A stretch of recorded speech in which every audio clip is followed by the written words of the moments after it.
नाज़रीन, कानपुर मां धाड़ेल नथां अगवा थियल कुंदरावास से नौजवान बाज़ियाब थी घर पहुची वियो आहे। इन हवाले सां वधीक अपडेट करण जे लाइ असां टेलीफोन लाइन ते मौजूद आहे मेहरान टीवी जो रिपोर्टर अब्दुल रहमान इंसारी। जी अब्दुल रहमान, इन अगवा बाबति छा तफ़सीलात आहिनि?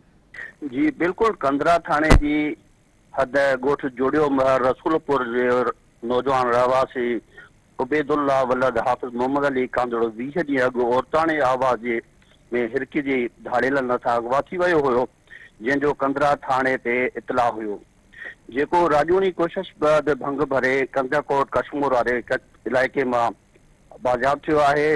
जॾहिं वारसनि सां फ़ोन ते राब्तो कयो वियो त हुन अल्लाह पाक जो शुक्र अदा कंदे चयो, तस्दीक कई ऐं चयो त सखर पुलिस असांजी का बि हिन मामले में मदद न कई आहे, पर असीं पंहिंजी मदद पाण तहत भंग भरे नौजवान खे आज़ादु करायो आहे।